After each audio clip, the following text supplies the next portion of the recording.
Welcome in here, guys. Murder Church is coming at you. The Dr. Kevorkian, Dr. Death trial, the 1994 trial, coming at you right now.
Dr. Kevorkian adapted a mechanism whereby a string was put around the index finger of Thomas Hyde,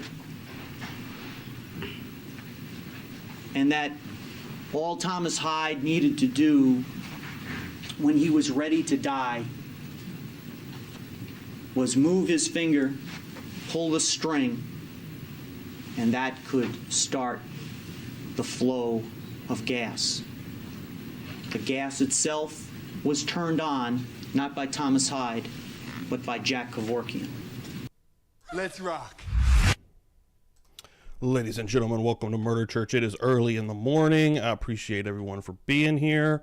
Hell yeah, appreciate it. And I've seen some memberships get tossed, or not get tossed out, but become Dizzy membered back up. I saw that her credit card got something had happened with that, but she membered back up. Welcome, Dizzy. Thank you. Long-time member though. Welcome to the party, pal. Love it, love it, love it. Thank you. And I've got a new money one, ladies and gentlemen. A new little sound clip. Yeah, starting a new trial today. I'm excited. Jesse Charles also becoming a Buzzed and Confused member. Let's go. Hell yeah, starting this Sunday morning out correctly. Give me the loot.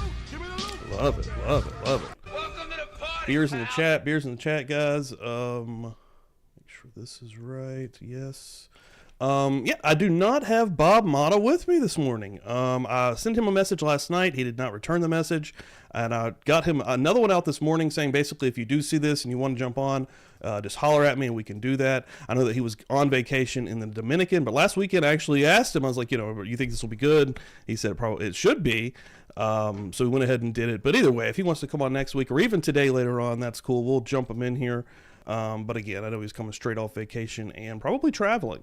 But yeah, we're going to start this thing out regardless, though. Everyone hanging and banging. Appreciate the shit out of it. Say no to globalism coming through here. Appreciate it. I am not T-Pain, Dizzy, Sarah, and member for 4 months back on the membership train. Yeah. That's what I like to see, baby. Becoming a member here at PubliclyBuzzed Live means a lot to me personally. I've got a lot going on here behind the scenes, and I'm going to be giving a lot more back to you guys here shortly with extra content, so keep your eye on that.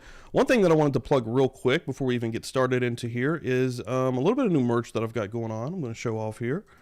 Right here. Murder Church Before Adulting shirt that I just put up yesterday. So a couple of new things. I got a tank top in there now, and then here's something people have actually been purchasing, which is really cool. I put this one up because we just finished the Jeffrey Dahmer trial. Book 1 is up there, but here is something I'm going to continue to do for the future ones, and I plan on doing all 3 of the Dr. Kevorkian trials that are on Court TV, guys.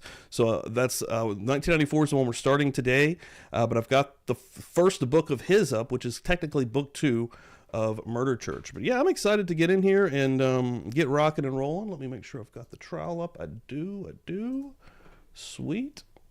I'm going to get one of those books as well to take notes as we go through this thing. So, but yeah, everyone that did purchase that, thank y'all so much. I really appreciate it. Make sure I'm not missing anything here real quick. Yeah, new members. Welcome in here. Julia, it's 1 a.m. for me. Guess I'm not sleeping tonight. Be happy to be here. That's awesome. Hell yeah. Wherever you're at, that's pretty early in the morning. Yes. Bonnie coming through here as well. Love it, love it, love it. Yeah, well, we got to start this thing off. I know that Viv came through and said that she could not be here today. She's got some family stuff going on, but I'm still going to hit these guys with the bells. That's how you truly start off Murder Church. With the bells. Only way to do it. Only way to do it. Respect my house. And, boom. I think I've got to get this is going to be the opening statements here. This shouldn't be as long as the Jeffrey Dahmer trial at all. Actually, I wanted to read the beginning there. Dr. Jack Kevorkian, dubbed Dr. Death, is on trial for the assisted suicide of 30-year-old Thomas Hyde. Prosecutors claim Kevorkian helped Hyde, who was in the advanced stages of Lou Gehrig's disease, kill himself by breathing in carbon monoxide through a device created by the former doctor. I've been doing a lot of research on Dr. Kevorkian as well. Just shortly here, this is a good little breakdown. As a controversial American pathologist, he is most noted for publicly campaigning a terminal patient's right to die via physician-assisted suicide. He claims to have assisted in at least 130 patients to that end. He famously said, "Dying is not a crime." I'm a big fan of Dr. Kevorkian. I know that this could also lead to some healthy debate in the chat, so keep it respectful, guys. I know that religion could come into play here as well, and a lot of factors. I personally am not really religious. I am actually agnostic. I'm not atheist. I'm agnostic. I say that because I don't know what the fuck's going on. I don't think anybody truly knows what the fuck's going on. But I am a fan of Dr. Kevorkian. A lot of these people, the 1999 trial, actually, when they do put him in jail after the fact, you know, he was basically teasing them. He's like, do something about this, because he actually, in a lot of these cases, he would have the individual administer the final dose of whatever it was, whether it was the gas or whether it was the lethal injection of the chemicals that he would put into these people to kill them. And they would ultimately be the ones, that's where he kind of was in a dark gray area, right? He was on the side of they are the ones actually ending their lives. Well, he, in 1989, decided to do one of those himself in the face of the public, record it, and put that, and it aired on 60 Minutes. And he was literally saying, do something about it. Because this man ended up getting a lot of public help. A lot of people ended up getting behind Dr. Kevorkian because, honestly, what he's doing is a great thing. A lot of these people, once you get into the later stages of life and you lose your ability to really function on a proper, in any kind of proper capacity in life, that's sad as shit. And Lou Gehrig's disease in particular, the one that we're watching today is not the case. It's from 1994, but the one from 1999, I believe, was a similar case. And that man was afraid that he was going to end up choking to death and dying. He had basically any body functions anymore at this time, and he's just suffering until the end. So again, I know this could bring up some healthy debate in the chat. Just keep it respectful, and we're going to start off here, baby.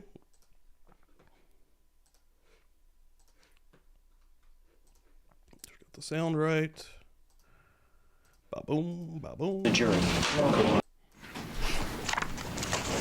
Good morning, ladies and gentlemen of the jury. Ladies and gentlemen, picture in your mind's eye. Oh, hold on. Bob is here. Hold on, Bob. Okay.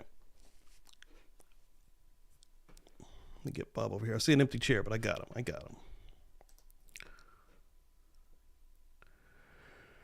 Let me see here. Give me 1 second.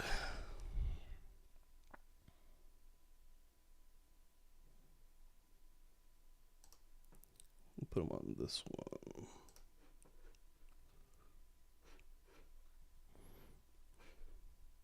Hey, Bob, can you hear me?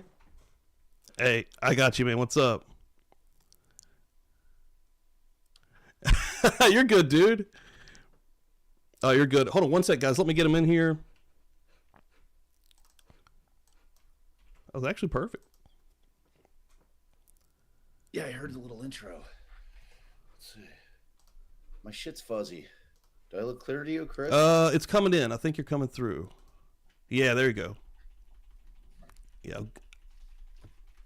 Get that. There we go. We got some snow, Steve-O. Oh shit, I can see it back there. Got our first Damn. fucking snow, bro. I think I've got you all set up. Yeah, I think we're good to go. Yeah, Is what's my up, shit Bob? What's up, man? What's up, dude? Hold on, I can probably Hold on. See if something's on my camera here. can actually bring you out a little bit more like Let me this. Yeah. Does it look crisp? Yeah, you look good. Okay, on my end, I look fucking cloud. It's probably my fucking internet, per usual. Yeah, I But think as you're long as good. I look good for your side. I don't give a shit. I'm good. What's up, brother? What's up, brother? Not much, man. Ready to rock and roll. You're back from vacation. Dude, the travel day sucked yesterday. I'd say, man. The line at immigration was fucking brutal, dude.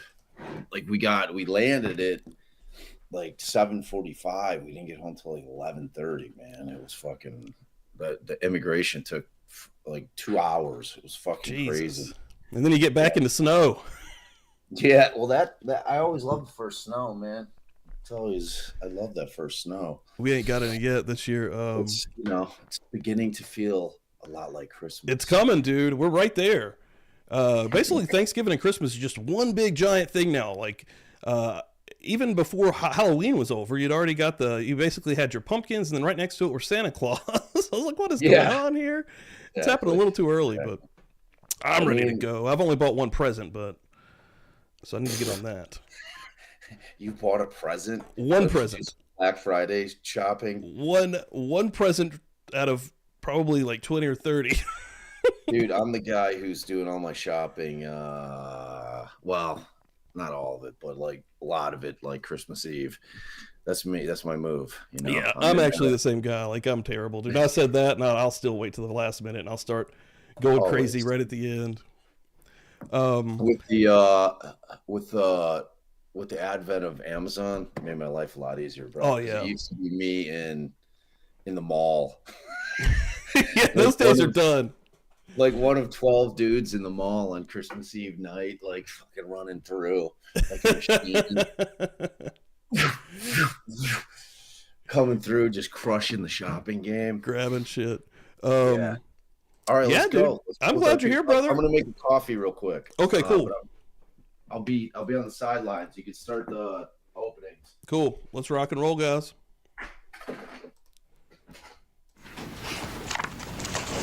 Good morning, ladies and gentlemen of the jury. Ladies and gentlemen, picture in your mind's eye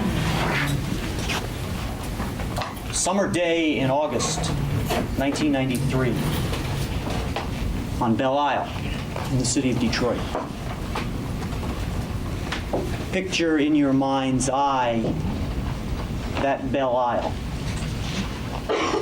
that jewel of the city that is full of life, full of activity. Think of it in terms of that location in the summer, August of 1993, where on August the 4th of that year, there wasn't just normal activity and life on Belle Isle, but that morning, Belle Isle became a stage for death, and Belle Isle became the stage for the intentional violation of the assisted suicide law by the defendant, Jack Kevorkian. You will hear testimony, ladies and gentlemen, and evidence presented in this case that will persuade you that before August the 4th of last year, the defendant, Jack Kevorkian, did in fact know Thomas Hyde, a young man who was suffering from what's known as Lou Gehrig's disease. Lou Gehrig's disease is a degenerative muscle disease that, in this case, reduced a very active vital man to a wheelchair, where he was able to do very little for himself. You will hear testimony to tell you that Jack Kevorkian had several discussions with Thomas Hyde and became aware of the fact that Thomas Hyde wanted to end his life. And what will unfold during the course of this trial will show you that on the morning of August 4th, 1993, the defendant Jack Kevorkian picked up Thomas Hyde in Dr. Kevorkian's old rusty Volkswagen van and took him Casting shade on his to ride, Belle Isle. dude. Was it? He's casting shade on his whip. Like, seriously? Yeah. What a fucking tool. I already hate this prosecutor. Um, Before we start, and I heard you, Steve, and I agree. This is one of those cases because at the heart of it, it's a morality case, and it's, I mean, religion certainly can come into play in terms of the chat. So we definitely want people to be cool in here. And, depending on which, religion will sway people in terms of if they think that it's because, look, it's a murder case, and if you're looking at just the statute in and of itself, they're going to be able to prove the elements of murder because he knowingly, took another human being's life. Yeah. So what they're looking to do, the defense has to do, this is one of those rare cases, and they cannot argue it. They can't argue jury nullification, and jury nullification is basically where you're telling the jury without telling them, hey, we're wanting you to not follow the law here because we think that the law doesn't apply here. So it that's why I love this trial so much. It's such a fascinating trial, and just it's like the arguments are. It's just it's still an important case. It is, man. It is. Have you ever seen the 60, which I think I'm going to do all of these, but the 60 minutes clip from that got him into the 1999 trial when they actually charged him, when he was basically teasing him. He's like, what are you going to do? Like he was pushing this to the max. I think it was still in Michigan. And the last one that he did, he actually administrated the dose himself, where usually he rigged it to where they could do it to themselves. And then he filmed it and actually aired that on 60 Minutes and was like, listen, we're going to have to push this argument even further because I'm going to force your hand here. Totally. I'm tired of being in the dark area of it. And, they ended up putting him in jail for a while. But what did they charge him? What were the exact charges in this trial? Was it on this one? It is. Let me go back and read what it said. Dizzy will find it. One of our people will find it. Yeah, and it just says on trial for assisted suicide for this. I mean, which is like essentially murder, right?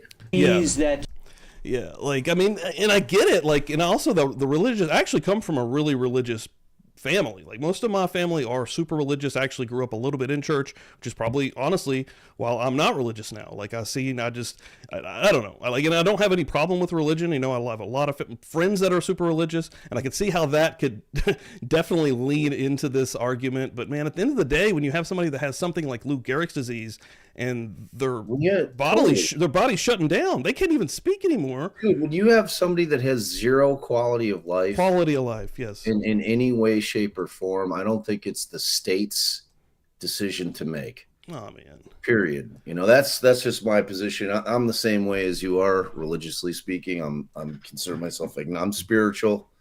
Me too. I think there is something. I don't. Right.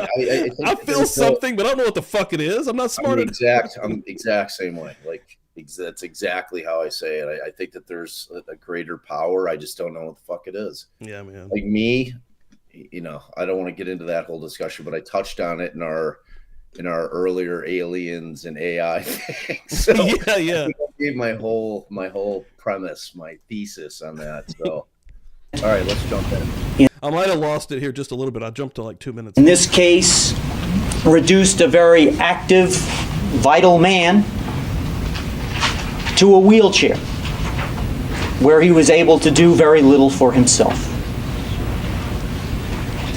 You will hear testimony to tell you that Jack Kevorkian had several discussions with Thomas Hyde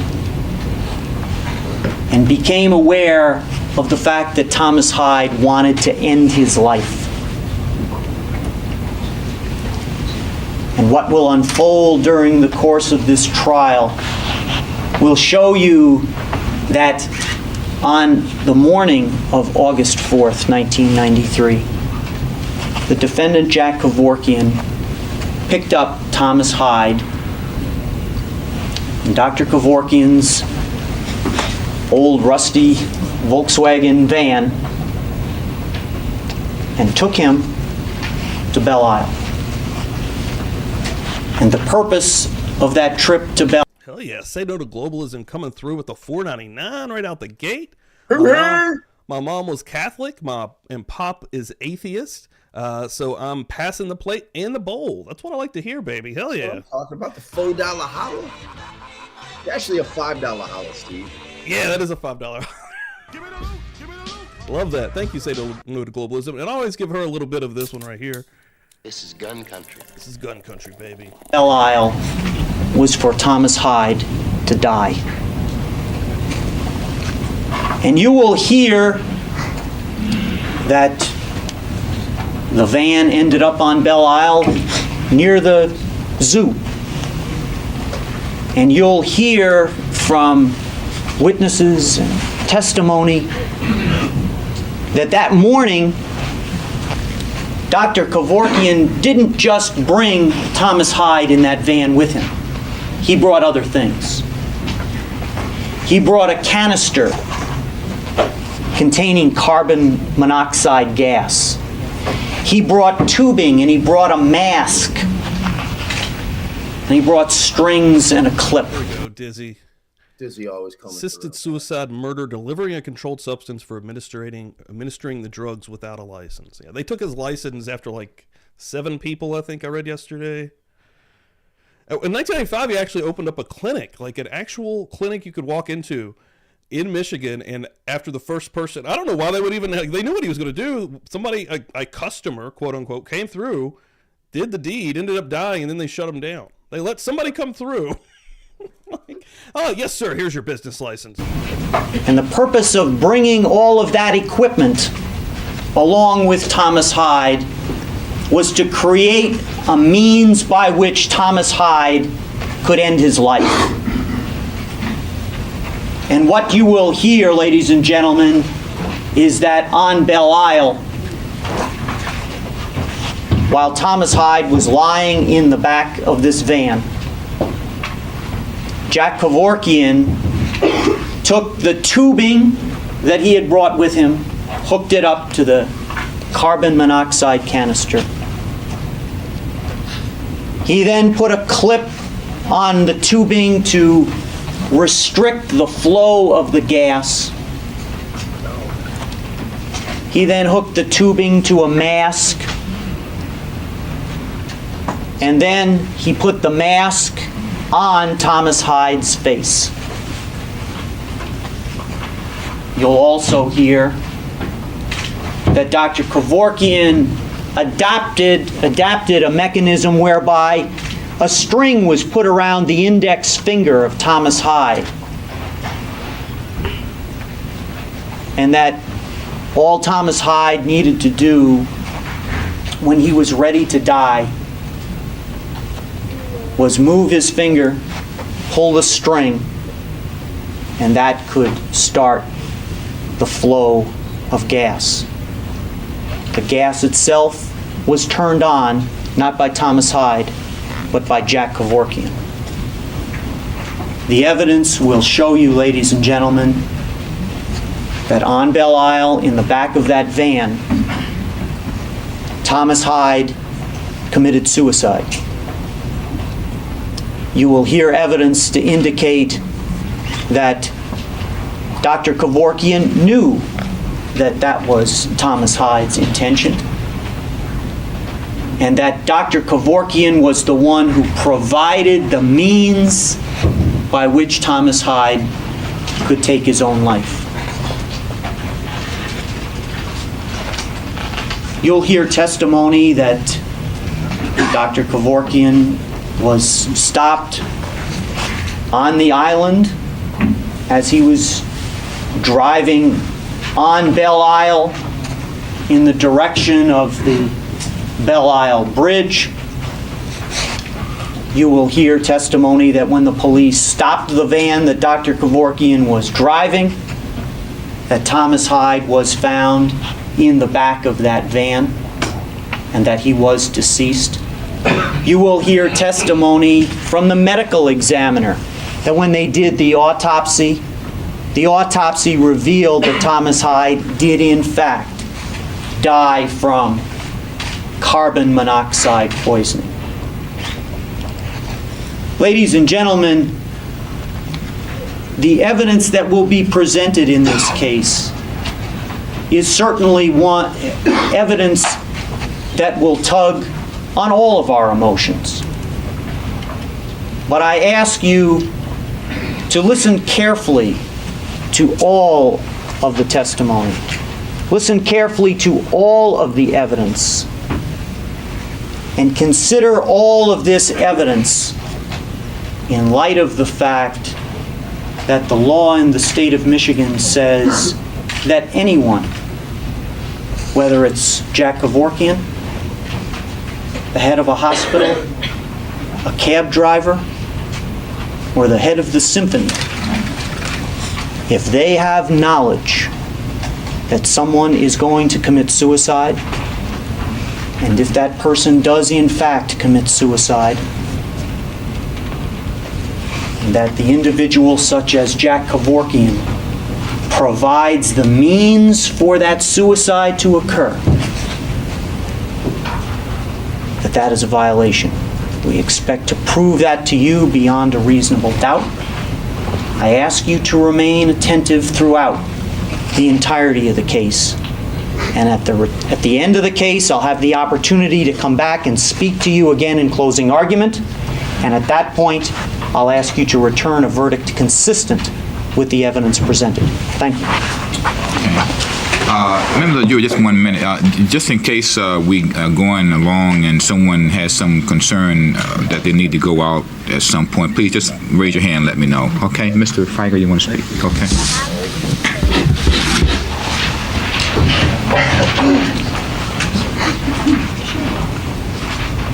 Whoa. Holy shit, that lady's got an old school, what are those things called? Growler? Dude, that's crazy though. Like, I hadn't seen one of those until like now, like with recently, and I'd always seen the ladies just typing. Oh, is that the thing that they talk into? Yeah, dude, this is 1994. Wow. Yeah, as long as I've been practicing, I've never seen somebody use a stenographer use anything other than the machine.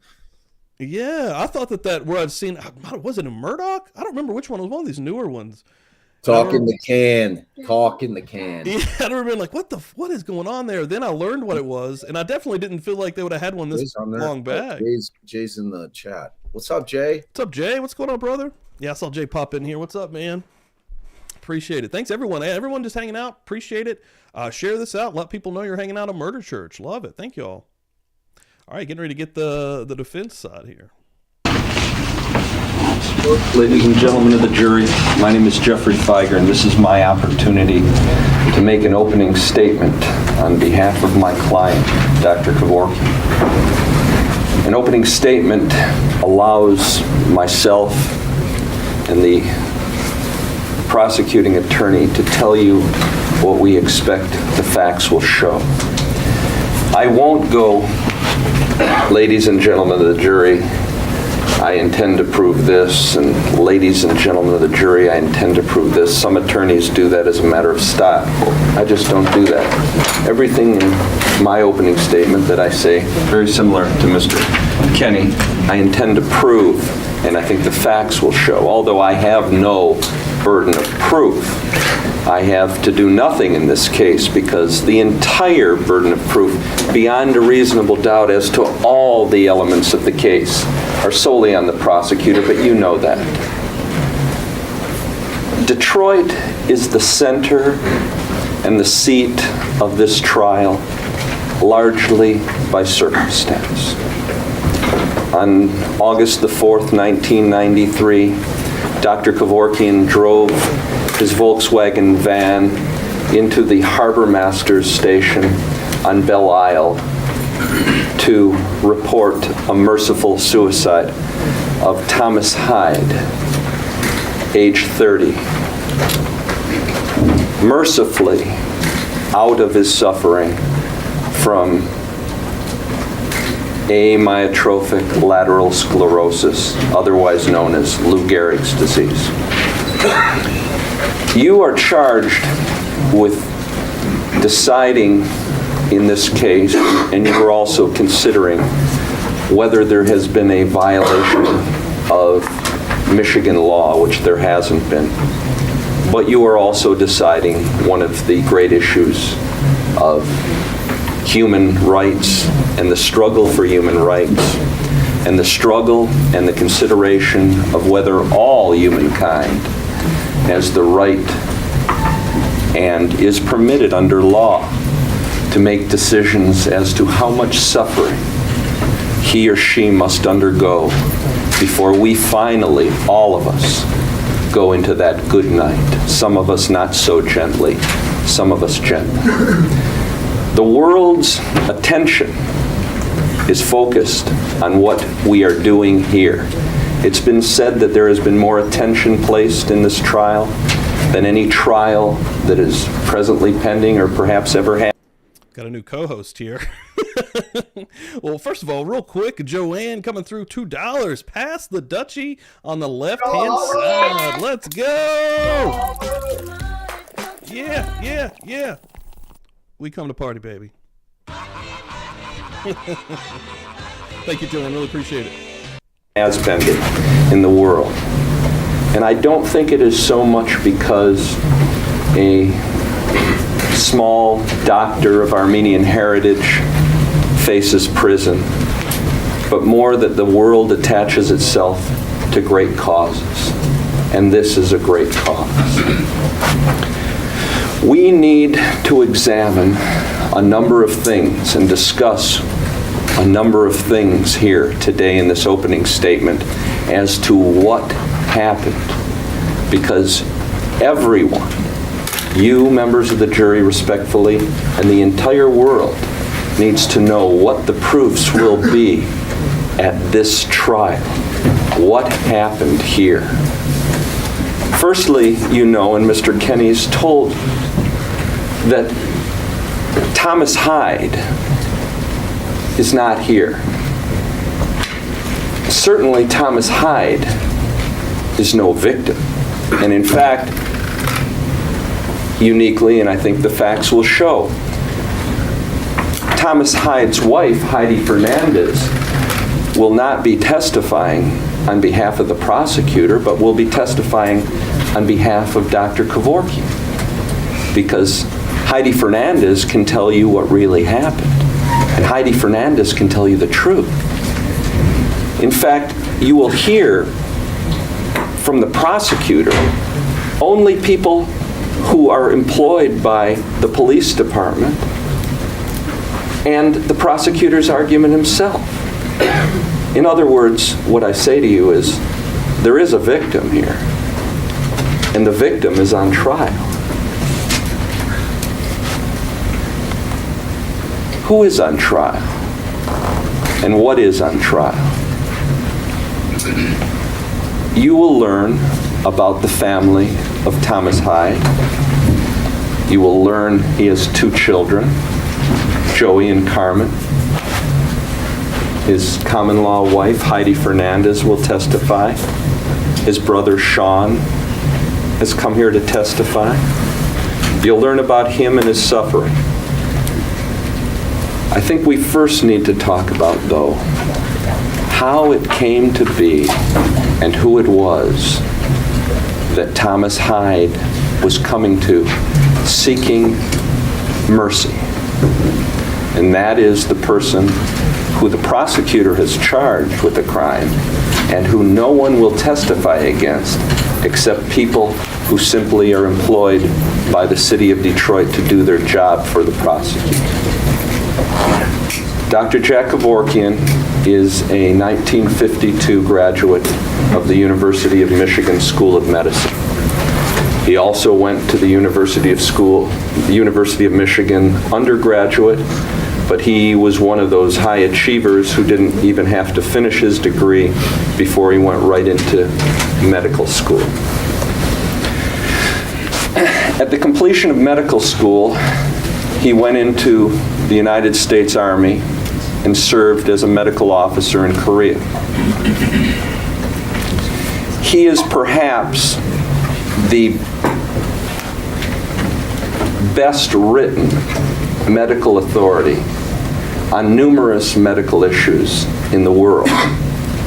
Those issues include not only the issue of the right of all humans to decide how much suffering they have to undergo before they die, but also the issues of transplantation of organs and blood, issues of how we can get fresh blood to soldiers wounded on the battlefield before they expire, issues of how we make available to people who are suffering and dying and begging for organs when there aren't enough to go around, and also issues involving the suffering of humankind and how much suffering we have to undergo before we die. He has written scores of juried medical treatises. Those are the things that doctors read and distribute among themselves, and how medical knowledge is disseminated in the medical community. And far before June the 4th, 1990, when he assisted Janet Atkins in a merciful suicide in a beautiful park in Oakland County, since 1958 and before, he had been writing these scores of medical articles among his colleagues regarding these issues. This was not a medical doctor who had not prepared for the issues that we face today. This was not a medical doctor who sought the world's attention on the issues that we face today. This was a medical doctor who did his homework, who achieved, and now stands at the forefront of an issue that perhaps just simply by accident and circumstance, he now stands as the image or the spokesperson for. His entire life had been leading up and has been leading up to this trial. This trial in which 16 of you will listen and in which 12 of you will decide a great issue of our day.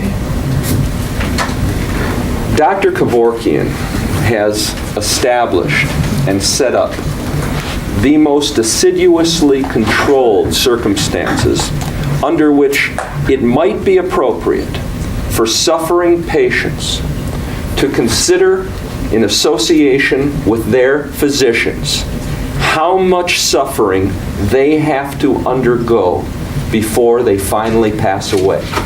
He has written extensively in juried medical treatises, most recently in the American Journal of Forensic Psychiatry, about the controls imposed by him and suggested by him to his colleagues, so that in every circumstance, like the case of Thomas Hyde, there can be no chance for abuse.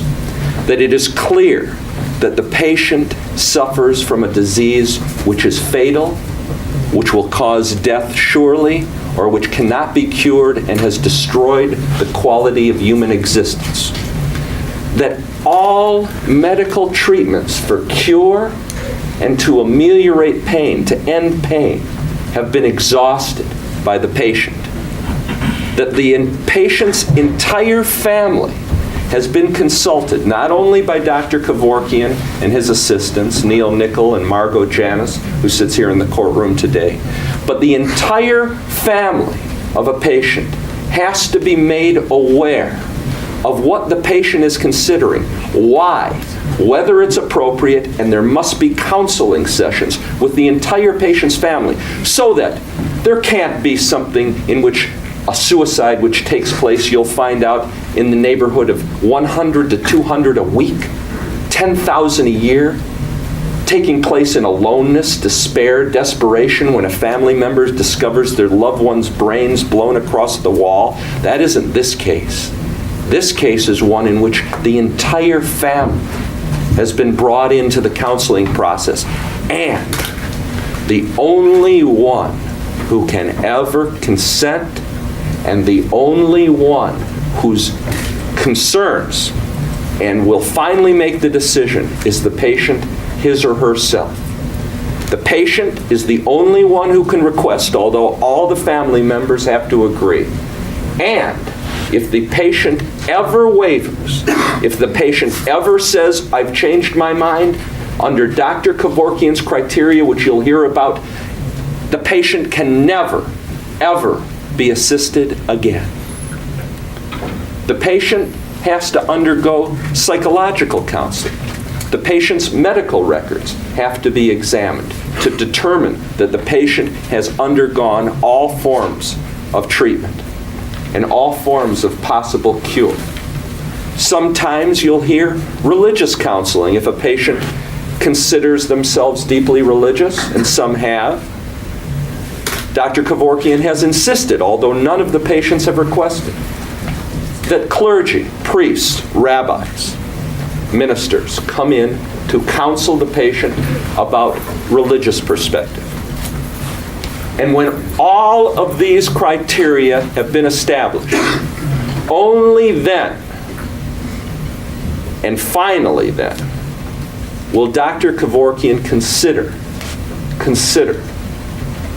assisting a patient not to die, but to end their suffering. When a surgeon cuts off a patient's leg to stop cancer from spreading to other parts of the body, the surgeon doesn't like or doesn't intend to cut off the leg. It's doing it to save the patient. He or she's doing it to save the patient. In the case of Thomas Hyde, he was dying surely, terribly, and painfully, and I'll explain to you how he was going to die. Dr. Kevorkian, and the idea that is employed here, is to relieve suffering.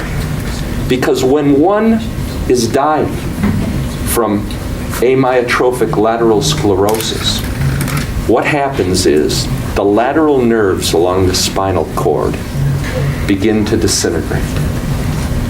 Sclerosis, they begin to harden and simply not function. And all the muscles in the body, voluntary movement of the leg and involuntary swallowing and breathing, begin to disintegrate. The only thing that does not disintegrate when you are dying of ALS, Lou Gehrig's disease, is your mind. And so, if you can imagine the terror of knowing that your entire body is disintegrating and that you will die fully conscious, aware, and finally choking to death on your own spit while you're awake and alive, you must put yourselves at some point in the mind of a patient such as Thomas Hyde and suffer the terror of knowing how he would die. And it wouldn't be sudden.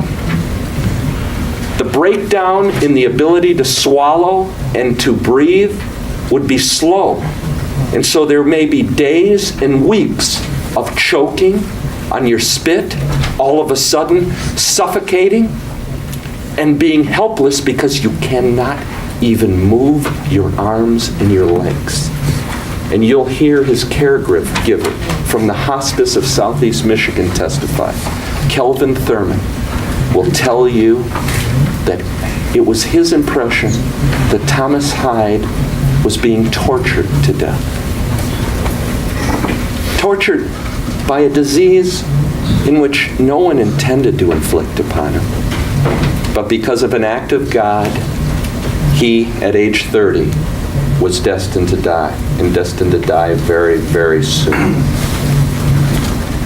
Now that torturing, he had a right as a human being to say, at some point, could stop. That suffering, not only from the mental anguish, but the physical anguish of suffocating and choking on his own spit. They were expecting the next week before he died, they would insert tubes into him because he no longer had the swallowing reflex. And while he was choking, they could no longer take the chance, and so his entire trachea and mouth would begin to dry out. It would become useless, and they would get whatever nutrients they could in the last weeks of his life in through a tube. And he said, that's suffering I can't endure. I can't endure that terror. Also, you'll hear he had great spasms all over his body because as the muscles begin to break down, they involuntarily spasm. And he would cry in the arms of his wife, Heidi Fernandez, at the terror and at the pain. And under the law of the state of Michigan, it is no crime if one intends to relieve suffering. It is not a crime in this state to assist in a suicide if your intent is to relieve suffering, even though the procedure that you use may cause or hasten death. Bring it on, even though it may hasten death. Why? Because if your intent, the only way Thomas Hyde's suffering could end was to pass away. He didn't want to die.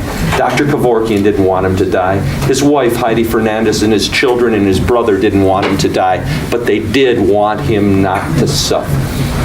And the only intent, and it is the prosecutor's burden to prove that Dr. Kevorkian's intent was not to relieve suffering. And ladies and gentlemen of the jury, that just ain't so. His intent, as you'll see in his entire life of beneficence, a man who has never violated any law of this state, was never to cut off a leg or to kill someone, but to end suffering. End suffering. That's who Dr. Jack Kevorkian is. And that's the man who stands before you as a criminal, as a defendant in a criminal trial, charged with a crime in which no one except the defendant is a victim, and in which no one who loved, held, knew Thomas Hyde will ever say anything wrong was done. Who's Thomas Hyde? He was a 30-year-old man. He had worked as a landscape technician. He had planted trees, designed landscape architecture. He had one son, Joey, who's 13 now. He has another daughter with Heidi Fernandez, Carmen, who's 2 years old. He loved fishing. He loved motorcycles. And one day in 1989, and he had a malignant case. Some people live a long time, you'll find, with Lou Gehrig's disease. Not Thomas Hyde. He had a malignant case, one that was struck him down fast, and one that caused him the agony that none of us sitting here only in the abstract could understand.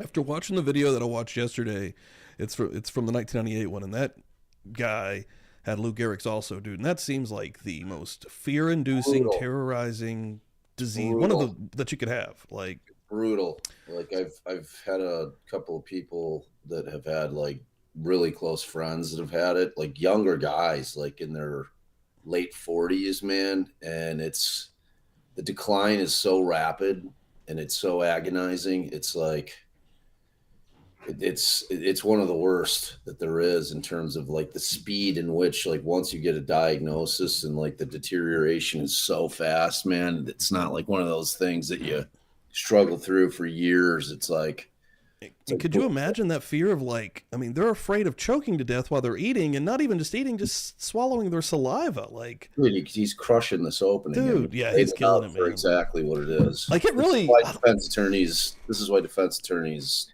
are the best. 100%, dude. Like, he's making this make sense. Because, I mean, this one fucks with me because I get it. I do understand. But, dude, at the same time, you have somebody that is debilitated to the fact that they can't move anymore at all. Their muscles are so debilitated at this point that they can't swallow anymore. Like, well, to me, the baseline question is, does the government, does a amorphous entity that is not a person, it's a system, does that have the ability to tell us as human beings what we can and cannot do with our bodies? Period. It's that simple. 100%. The answer to me is unequivocally no. Fuck absolutely.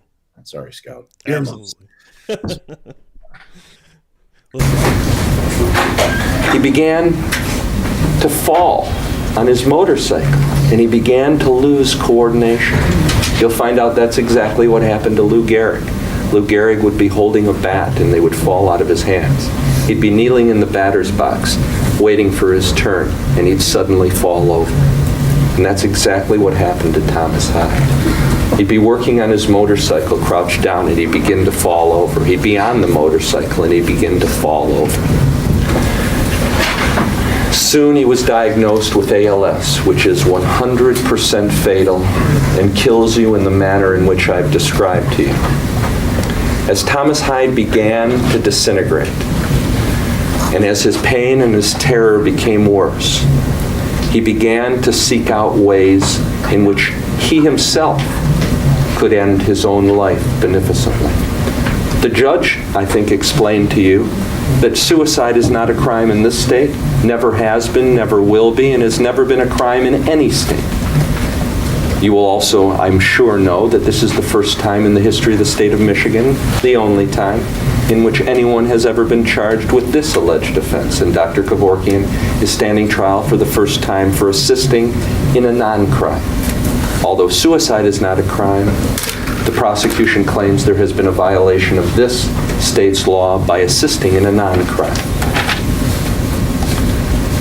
But Thomas Hyde said, "Can I shoot the gun into my forehead or my temple and blow my brains out?" He couldn't do that. So began to look for ways in which he could end his suffering mercifully. The way 100, 200 Americans a week do, many not suffering from fatal illness, but many doing it alone, in desperation, without their family, without consulting a doctor, without going to the very end and getting everything out of life. He went down to Florida with his brother, and in June of 1993 began to look for narcotics which he could take himself to go to sleep and to end his life alone. And he looked for them down in Florida, and no one would give them to him. Because if you're suffering from Lou Gehrig's disease, you do not get the narcotics that they give to cancer patients. And he couldn't get them. So in June of 1993, he wrote his first letter to Dr. Kevorkian. And he typed it himself, and you'll see it. And he asked Dr. Kevorkian to beneficently consider, when the time was appropriate and when his suffering was too great, to help him out of his misery, to end his suffering. Would he please, Dr. Kevorkian, would you consider me as a patient? When he returned from Michigan to Michigan, you'll find that he and his family began the counseling sessions and began the procedures to protect the possibility that anything other than Thomas Hyde's needs, his suffering, would be considered. The entire procedure is to protect against abuse so that no one makes the decision except the patient and that the decision is justified, that the patient's suffering is real, that the pain is real, that it cannot be controlled, and the patient's life will end. And that process that I described to you earlier began shortly after Tom Hyde got back in July of 1993. And Dr. Kevorkian urged him to go on, but Tom's life was not going to extend far beyond a few months. And in fact, I told you, had he not taken his life beneficently on August the 4th. What was that? It was like a lamp thing. 1993. The very next week, he would have been back in the hospital having tubes inserted in him. So that Dr. Kevorkian's counseling, you'll learn, is to take Thomas Hyde. I don't know what's going on upstairs, but something just knocked this off my ceiling. Oh my God. To the very, very end, where all, meaning all of the joy Luckily, that thing's not glass or heavy. It's just like plastic. that we get out of life have ended. And then, and only then, would Dr. Kevorkian and the patient and the entire patient's family consider ending Asking if they're okay upstairs. human suffering, to provide the same beneficence to our own humankind that we as Americans accept for our animals, to provide that same beneficence to Thomas Hyde that we presently give to our pets. That's all we're talking about. And that was considered, and that was what was done. Dr. Kevorkian knew the law of the state of Michigan. And therefore, that is why the prosecutor never mentioned to you the law of the state of Michigan, which says, although it is a crime to assist in a suicide, subsection 1, which makes it a crime to assist in a suicide, does not apply. Subsection 1 does not apply. That's the part that makes it a crime to assist in suicide. To prescribing, dispensing, or administering medications or procedures. And in this case, Dr. Kevorkian applied and dispensed a procedure. That is the inhalation of carbon monoxide gas. Does not apply to the prescribing, dispensing, or administering of medications or procedures. He administered a procedure. If the intent is to relieve pain or discomfort and not cause death, even if the medication or procedure may hasten or increase the risk of death. Dr. Kevorkian never violated any law in this state because Heidi Fernandez, Thomas Hyde, Sean Hyde, Margot Janis, Neil Nickel, Dr. Kevorkian, and the rest of the world know that his only intent is to relieve suffering, to relieve pain. And even though it may hasten death, which was inevitable in the case of Thomas Hyde, that it may hasten death, it may bring it on, which it surely did. It is not a crime if the intent was to relieve pain. And so, the only way the prosecutor can convict Dr. Kevorkian is for you to find something that doesn't exist. And that would be that Dr. Kevorkian isn't the man he's been for 66 years. Isn't the man that who's written, who's talked, who's lectured, and who has bravely stood up to those who would cause human suffering beyond the dignity of our very souls. That he really isn't that man, which you know he is. It can't be done, and this trial should have never taken place. It is the prosecutor's duty in this case to prove specific intent, and that Dr. Kevorkian's intent was not, and I know and you know, And we can end this case because every one of you know that his intent in administering this procedure was to relieve pain and suffering, even if it hastened death, which it did. It is also, ladies and gentlemen of the jury, the duty of the prosecutor to prove other elements of this offense. Another element of this offense which must be proved beyond a reasonable doubt is that on or about August 4th, 1993, the crime occurred within the alleged crime, since no crime occurred, because we know that subsection 1 doesn't apply to the facts in this case. The crime occurred within the county of Wayne.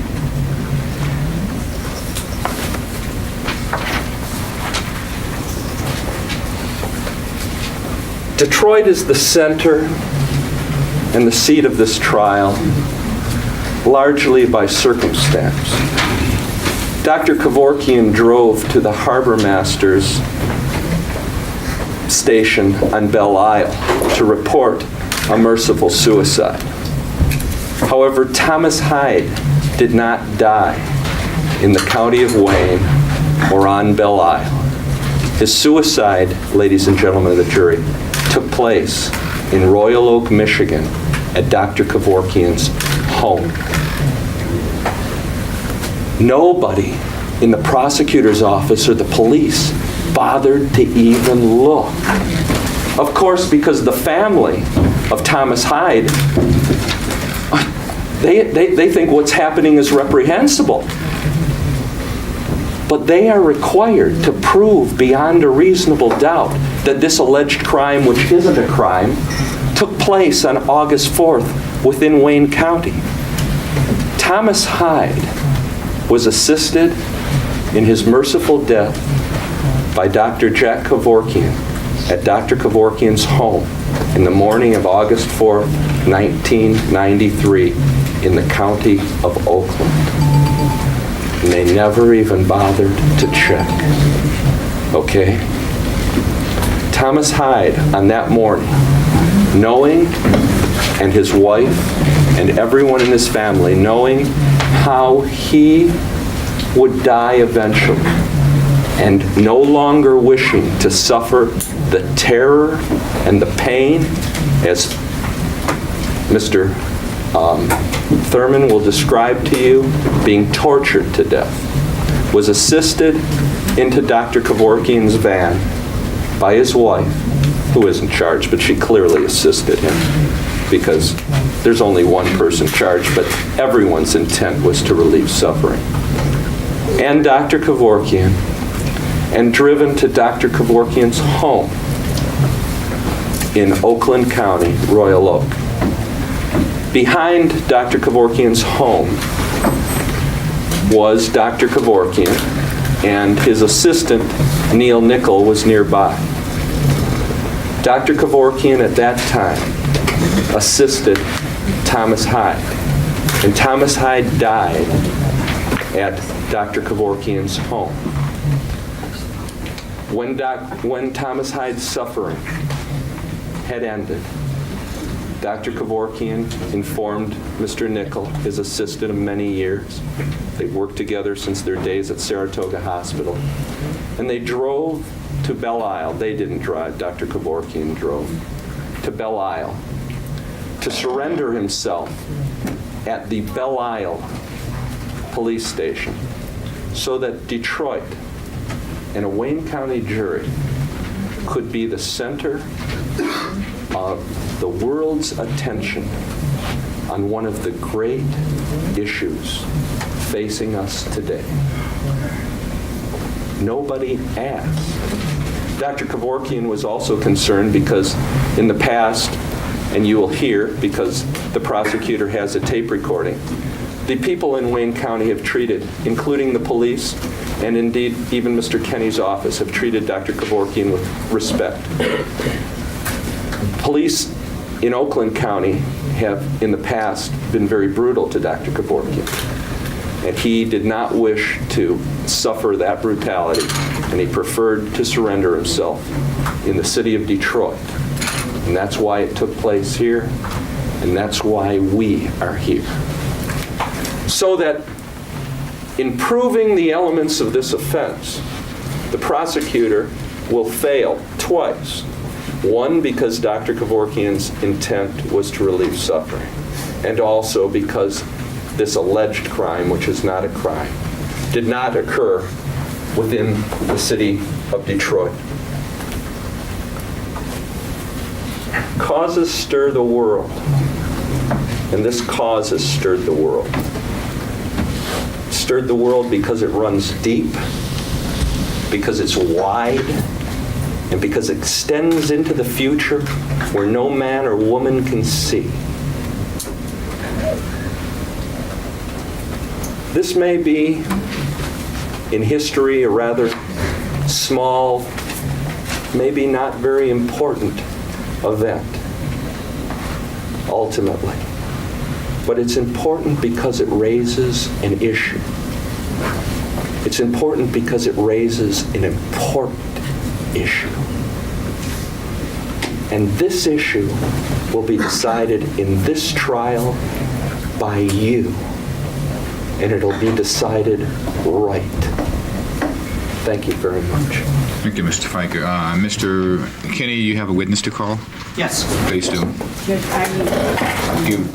We go into our next video here. You got time to chill out for another one, Bob? Yeah, man. Yeah, this one's only 21 minutes, but yeah, dude, that dude killed it. Fire, man.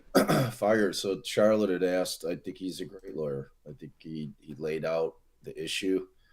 You know, because it is one of those cases, man. It's like I remember when it was going on, you know, and it was one of those cases that it's a fundamental question, like in this country, in terms of, you know, what our rights are, our basic human rights, you know. And like I said, to me, my opinion is that the government has no say so what we can do with our bodies. And somebody had mentioned in the chat, women absolutely know what that's all about, especially since they overturned Roe.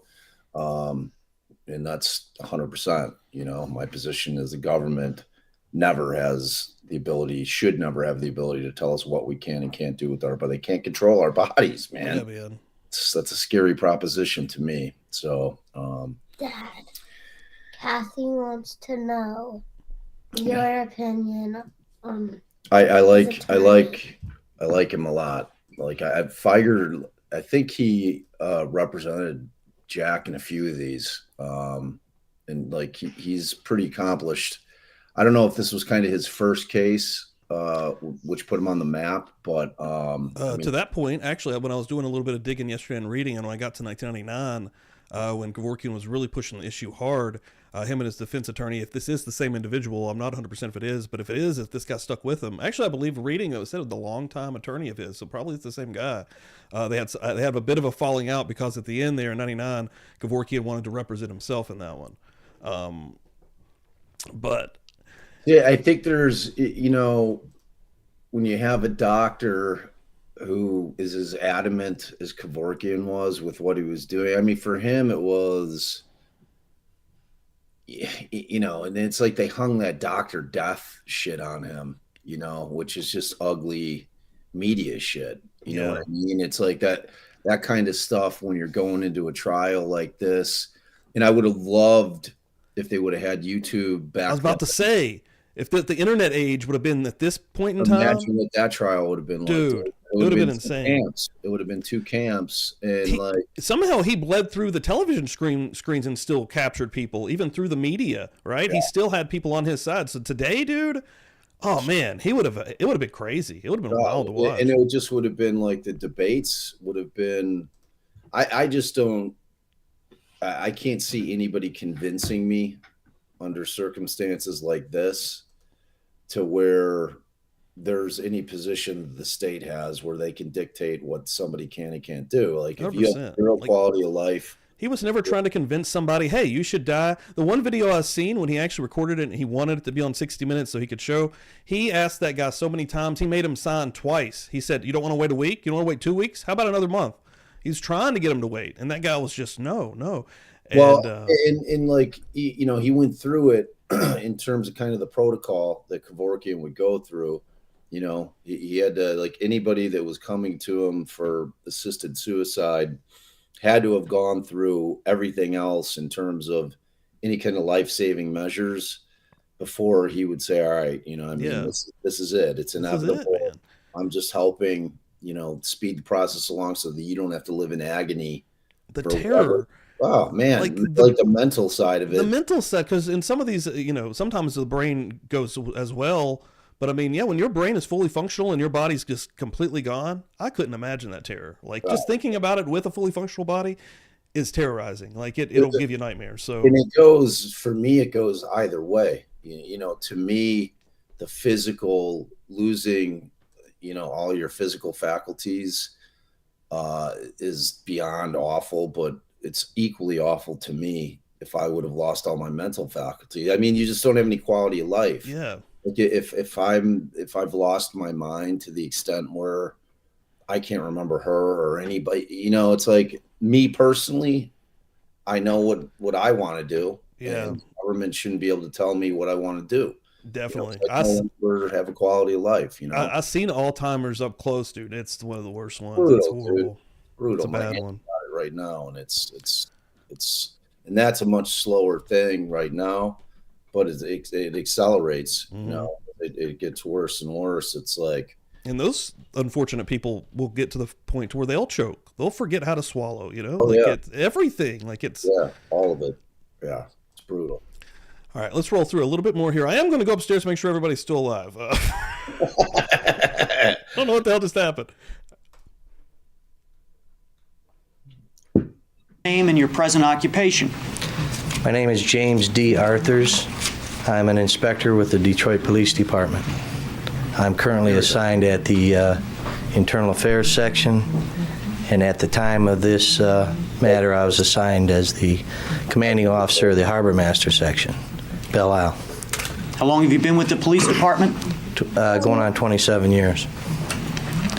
Inspector Arthurs, what's the harbor master duties? The harbor master is responsible for patrolling Belle Isle and all the waterways within the city of Detroit. That includes vehicle patrol and boats. Does the harbor master section of the Detroit Police Department have any particular building or physical plant on Belle Isle? Yes, we have two. We have a boathouse located at the end of the Belle Isle Bridge, and we have the Harbor Master main station, which is located in the center of the island at Central and Insel Rule. Let me direct your attention, sir, to the date of August the 4th, 1993, last year. Do you remember whether or not you were working that day? Yes, I was working that day. Do you remember what shift or what time of the day you were working? I was working a day shift from 8 a.m. to 4 p.m., and I was in the station approximately 7:15 a.m. Sometime during the course of your work day, did you happen to see Mr. Feiger, the gentleman seated at defense counsel table? Yes, I did. Do you recall approximately what time of the day or night it was that you saw him that day? It was approximately 9:35 a.m. Where were you at the time that you saw Mr. Feiger? At the main station on Insel Rule at the Harbor Master section. Could you tell the jury, please, how it was that you happened to come in contact with Mr. Feiger at that time? Yes, my office is located upstairs, so the clerk buzzed me on the intercom and told me that there was an attorney there that wished to speak with me. I came down the stairs, and when I reached the bottom of the stairs, I recognized Mr. Feiger. And at that time, he informed me that he had received a phone call from his client asking him to meet with him on Belle Isle.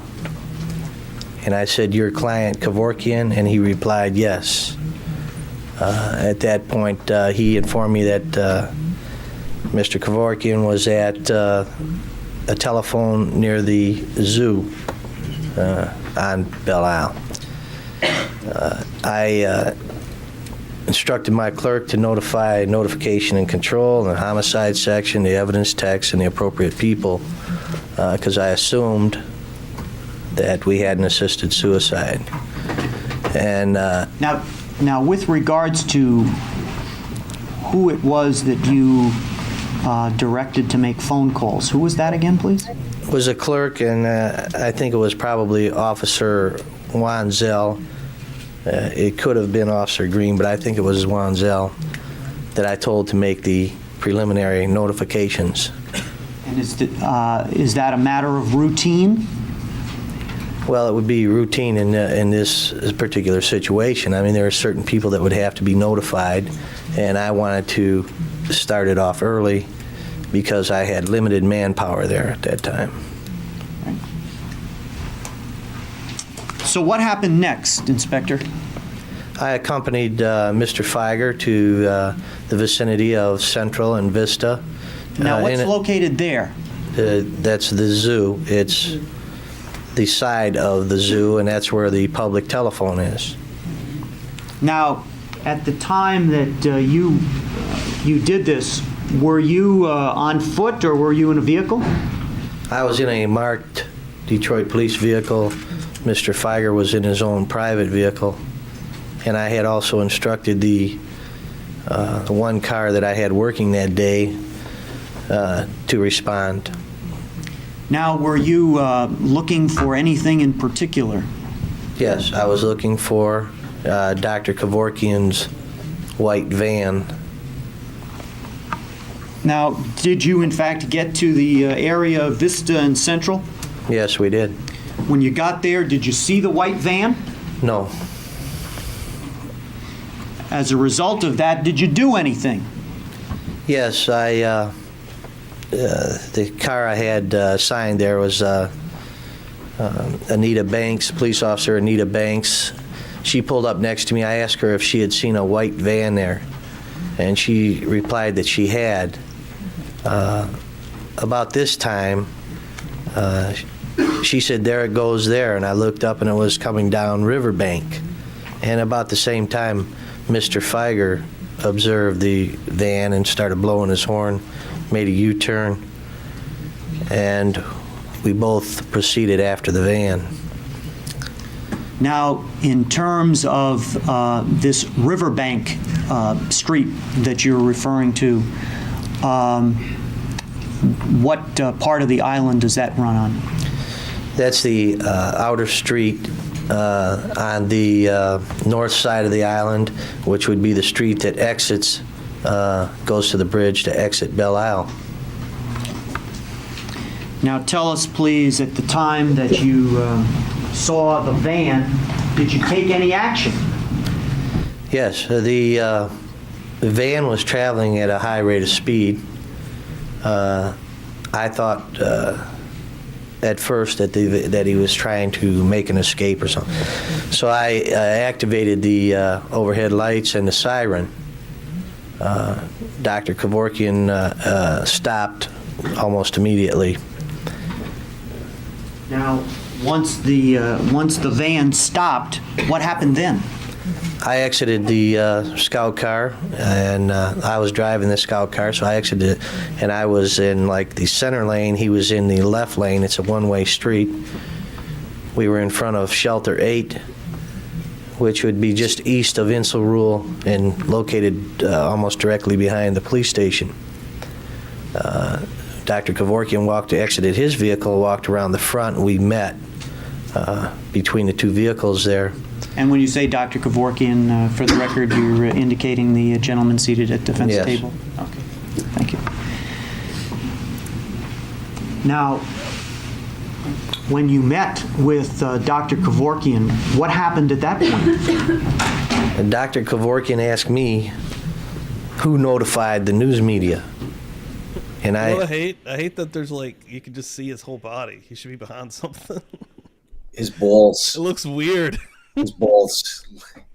And in those suits, you can usually see their junk pretty well. Yeah, he's man spreading up there. Hey, how you doing? Lord, this lady with the stenographer's just getting a view, baby, getting an eyeful. I replied, I said, I don't know who. This lady in the green's actually, she's blocking it. She's like, oh God, it's gonna let them hang, bud. Notified the news media. I said, do you have a victim in that vehicle? And he replied that he did. From where you were positioned, can you tell us, first of all, could you see whether or not this van had windows on it other than the passenger side windows? It had windows, but there were curtains. You could not see in the van, if that's what you're asking me. Okay. I'm going to show you what's been marked for trial purposes as People's Proposed Exhibit Number 1. And I'd ask you to take a look at that and tell me whether or not you can identify what I've just shown you. Yes. This is the van that I stopped, that Dr. Kevorkian was driving. And does the photograph that you have in your hand right now fairly and accurately show what that van looked like on August 4th, 1993? That's exactly what it looked like. Okay. Your Honor, I'd move for the admission of Proposed Exhibit 1. Okay, that exhibit number 1 is in. That van was registered to Dr. Kevorkian, is that correct? Yes, it was. And the photograph shows that there are drapes or curtains on that van, is that correct? That's correct. Or in the van. Yes. And what's shown in the photograph, is that how the van looked like when you first stopped it? Yes. All right. Tell us, Inspector, if you would, please, what happened next once you were asked about the news media? After I asked him if there was a victim in the vehicle, and he replied that there was, he stated that there was a 30-year-old white male with terminal Lou Gehrig's disease and deceased. At that point, I don't know whether my partner or said something to me, and I say my partner, I mean I'm referring to John Green, or whether I noticed, but in any case, there was a blue Suburban stopped in the middle of the street, and people had exited the vehicle. It was an unmarked blue Suburban. I don't know what news media it was, but they were already setting up a tripod and camera. What kind of camera? Similar to that one right there. TV camera? A full-size camera. Television camera, I imagine. And what action, if any, did you take at that point? At that point, I instructed Dr. Kevorkian to drive his vehicle around behind the Harbor Master station so that I'd be able to control the situation. Did you feel that where you were presently was an appropriate place to continue your conversation? No, I didn't. I thought that that was going to deteriorate very rapidly.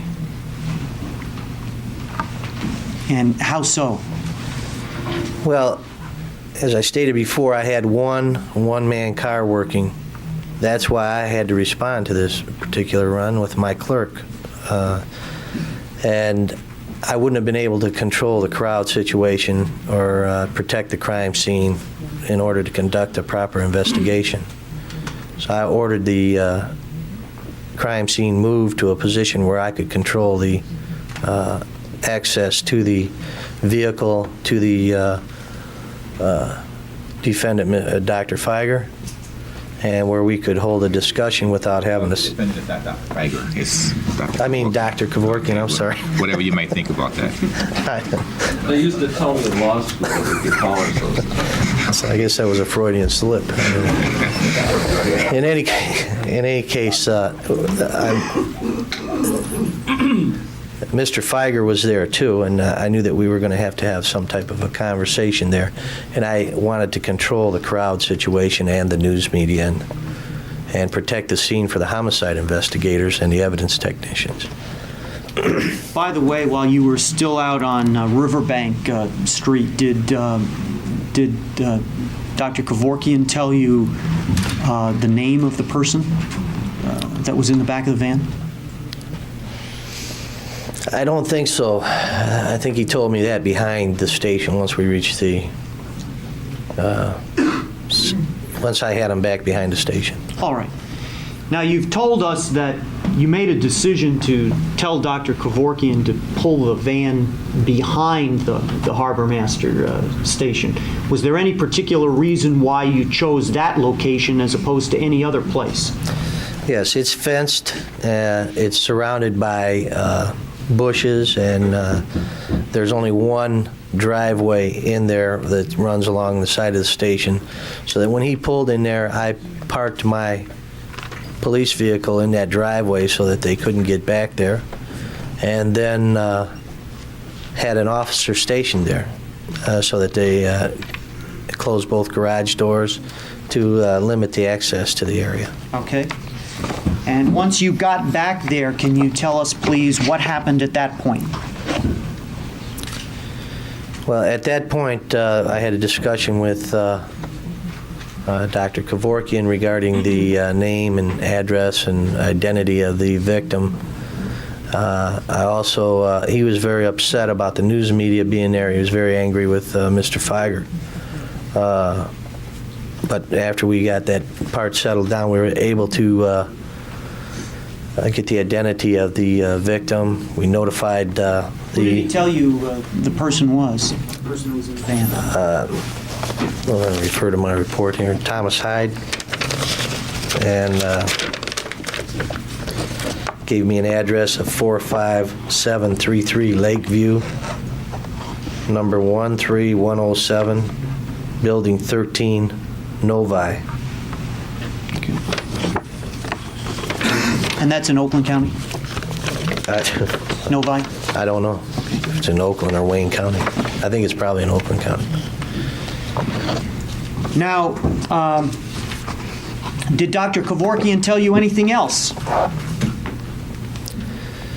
That he had assisted the suicide, that the man was deceased. And so at that point, I did not open the vehicle or do anything. I waited for the evidence technicians and homicide team to respond. Tell the jury, please, about evidence technicians. What's their role? The evidence technicians are responsible for collecting evidence, for taking any pictures. This picture, for instance, was taken by the evidence technician that responded.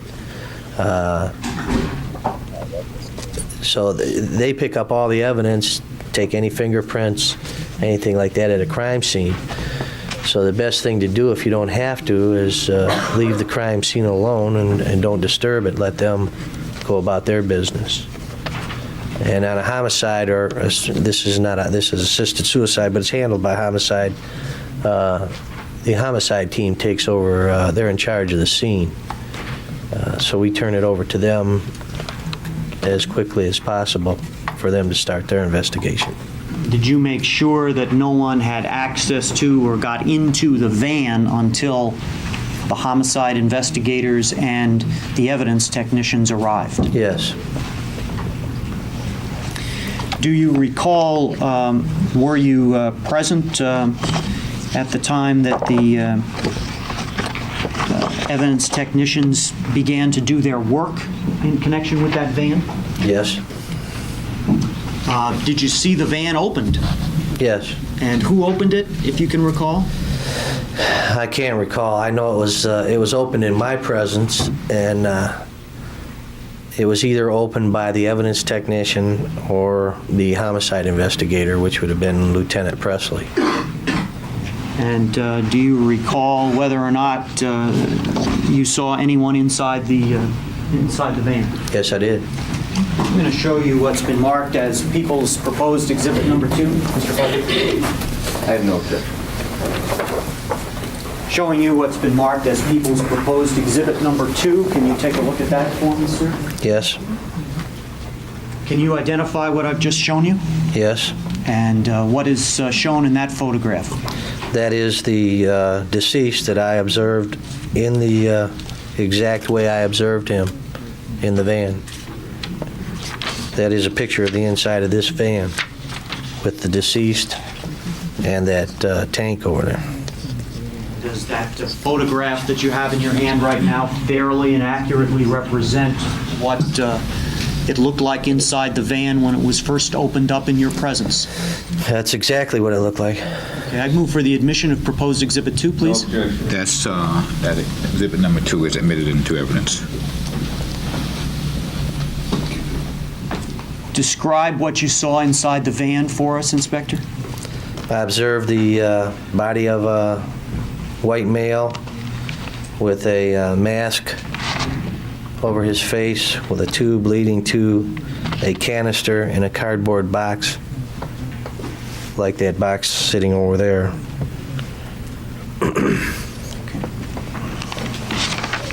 Do you recall whether you did any other work at the Harbor Master office once you saw the van opened up? Not that I recall. Okay. Did you take any further action in connection with this particular case? Yes. Once the evidence technician had finished taking the pictures and collecting whatever evidence he collected at that time, I escorted that van to the Wayne County morgue. Was the deceased still in the van at the time that the van was taken from Belle Isle to the Wayne County morgue? Yes, he was.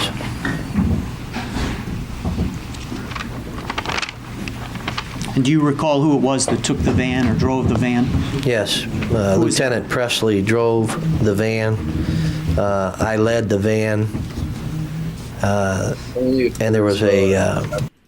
Shannon, if there's an objection by either party when somebody's trying to introduce evidence, then they make argument as to why it shouldn't be admitted, and then the judge will rule on it. So, yeah, I mean, that's the primary role of a judge. One of the primary roles is to be the gatekeeper of the evidence. So, but a lot of times they'll have motions in limine, like crime scene photos. That'll all happen before trial because we know what the state's trying to introduce and vice versa. So if we're trying to keep something out or they're trying to keep something out, we usually argue that out before trial. Nice. Yeah, I saw that in there. Thanks, Shannon, for that. Yeah, if anybody does have any random questions, also, yeah, throw those up in the chat, and I'll get them up here for them. We got Bob here. Car from the tactical service. The boring part. This is all kind of going to the jurisdictional thing that Feiger was bringing up at the end, like the two different things that they have to prove. One, that it didn't fit the statute for assisted suicide, and secondly, that they were in the wrong jurisdiction. That Wayne County doesn't have jurisdiction over the case because they weren't in Wayne County, or that the alleged crime didn't take place in Wayne County. So that's what this cop, like that whole beginning portion, if people are like, well, what the hell are they talking about? Who cares where the van was? Yeah. And, that's what they're doing here. Kind of a strange, but he's the guy who basically, discovered Mr. Hyde, after the deed was done. Hey, Fofa, thanks for coming in here. Appreciate it. Versus section. What's up? Shannon, that's why I asked, was wondering if all the evidence was addressed before trial. Oh, shit. It was. Typically is. That followed the van. We escorted the van right to the morgue and into the garage of the morgue, where they took it in and closed the door, and then at that point they removed the body.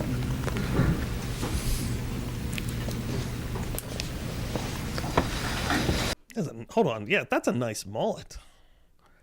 This is a mullet that is currently back in style. That is all business in the front and a huge, huge party in the back, dude. That's all I'm gonna tell you. I had to go out yesterday. I got some food, dude, and it was a redneck dude, but man, he had like he was rocking a fucking mullet, dude. Like it was a old school, like that, pretty much that, like a little bit longer even though. The party was more happening. That is a huge party in the back, though, dude. Did you ever have back in the day? I was like, this is 1991, but and I was a little kid, but a rat tail. Oh yeah, go through a rat tail phase. What are you kidding? Oh, I never had the rat tail, but I knew many people. Dude, the rat tail. I'm gonna bring it back. If I'm long on a haircut, man, I get the duck's tail, which is a much wider version of the rat's tail. And it's not purposeful, it's because I just haven't gone to get a haircut yet. So I had a rat tail for about 6 months. Dan had a rat tail for about 6 years. I as a child, totally see Dan rocking a rat tail, man. And my mom. So we grew up completely differently. I grew up with my grandparents. He grew up with my parents. Like we had a very weird childhood. I could do whatever the hell I wanted. I was like, I don't want this thing anymore. My mom was like, no, I love this rat tail and you're never getting rid of it.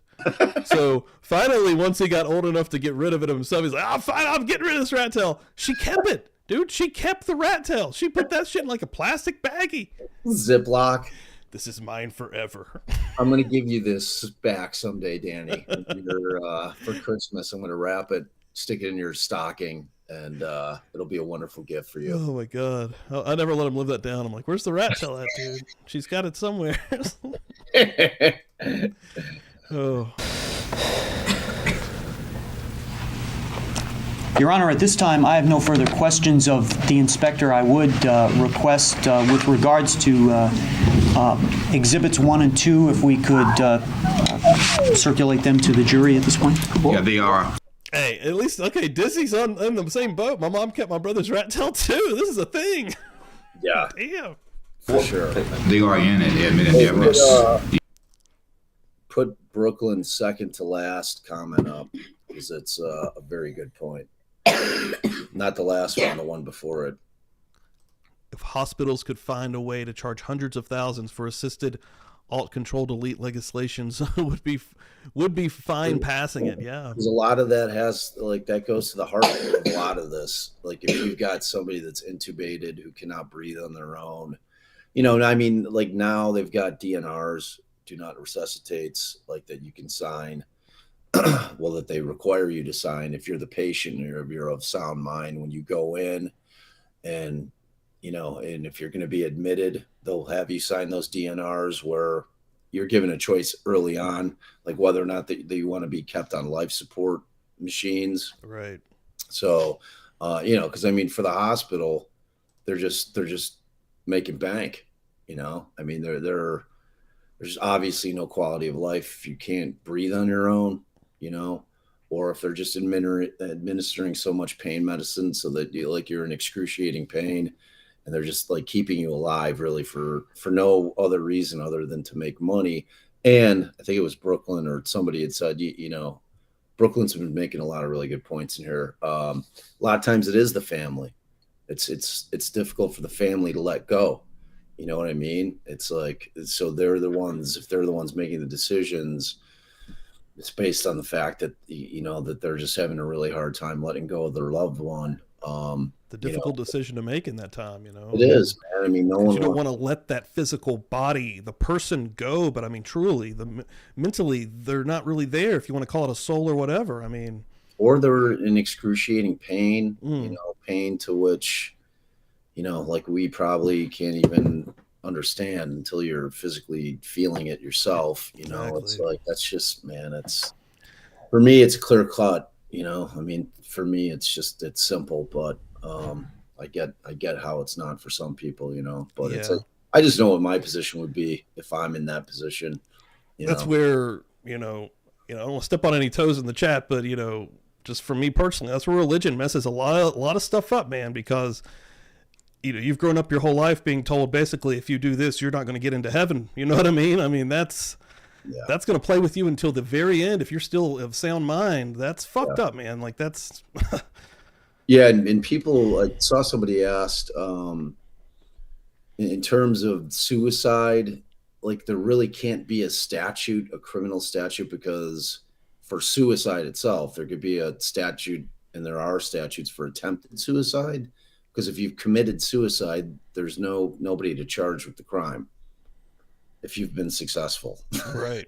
Yeah. You know, I mean, what are they going to do? Roll somebody's corpse in there and try the corpse, you know, embalm the corpse and just like. That would have been Weekend at Bernie's Part 3. Exactly. The trial of Bernie. Just prop him up in the courtroom. Hell, as crazy as America is now, I don't even know. That could be the future. I mean, get him in here. Roll his old bones in here. It'll be, it'll be all about Ferris Bueller. When the principal didn't believe that grandma had passed. Yeah. Let's see, this clip ain't got much What's the purpose of circular? They just show up in current event. Well, I understand, Mr. Fager, it is evidence, and evidence that's admitted they have a right to see it. It's a question whether I should do it now or later, so I'm going to let them do it now. If you want to wait to do your cross-examination. I have one question. Okay. Save some time. Go ahead. You don't know where Tom Hyde died, do you? No, I don't. Thanks. Okay. Do you have any redirect, Mr. Kent? What was it? He asked one question. You don't know where Mr. Hyde died, do you? No, I don't. He said, thanks. That's it. Okay, I'm going to get the F's and the K's here together in a minute. Then the inspector may be excused, and you may take the photograph and publish them. Let them view those before you call the next witness.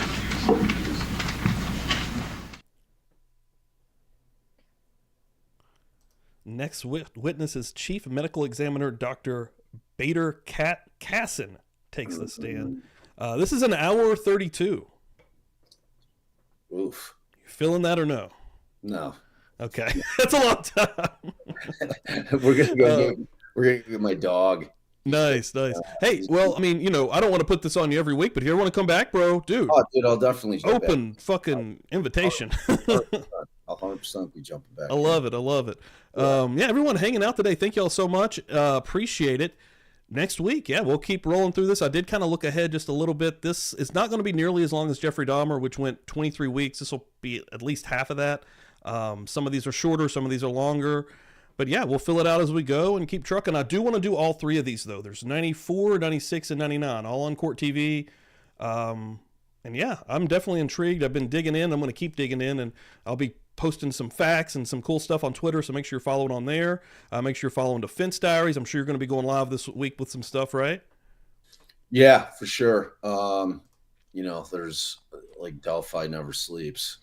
Dude, it really does it, man. That stuff's just popping off. And then you had to do a live your first day of vacation. Yeah, I had to go live because that stuff dropped. But on Monday, tomorrow, I think it's the 27th. Is it tomorrow the 27th or the 26th? Yeah, tomorrow. The 27th. The judge's response is supposed to drop. It has to drop. Is she still in the hospital?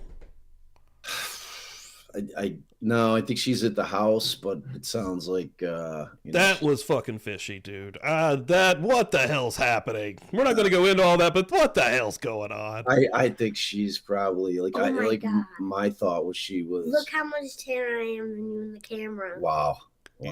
That's a nice tan. You're so bad.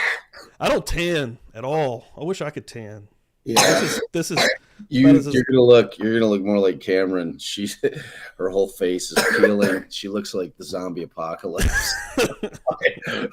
I'm like, you need to be lotioning up, girl, because like you got skin hanging off your face. Yeah, she's tanner. I want to show you one thing really quick, and anybody in the chat that wasn't here for Fail Friday, I debuted this. I'm just really excited about it. I want to show it off. I got a new cam that I'm going to randomly switch to when we're just hanging out, especially for like singles. As a nice transition, look at this cam that I got set up here. What is going on? Ladies and gentlemen, welcome to Murder Church. We out here doing the damn thing. Love it. Boom. Woo! I'm really excited about that. That's got like a real That's got like a real. You're in the police station. I'm interrogating you. Yeah, dude. I could use it for skits. Someone stalking or watching me. Like, I like it. You I never like know, it. man. When Halloween comes about again next year, that thing Yes. can be put to good use for certain. I'm gonna do some cool stuff, man. I'm always trying to think outside the box here. All I right. love you, man. I love you. Hey, y'all. Thanks for hanging with us this morning. Sorry I was a little late this morning, Steve-O. Nah, dude. I'm glad you showed up, dude. I was like, I even said, if you pop in, let's go. Oh, dude, if I tell you I'm coming, bro. Love it. That's all there is Love to it. man. That's one thing's for sure. Yeah, you've always been a man of your word, dude. You were the Always. fucking man. I love you, brother. Always. Um, Man. yeah, guys, have a great Sunday. Thank you all so much. We are out of here. Later. Peace. See, we shoot them up bang bang over here. We not scared of they motherfucking ass.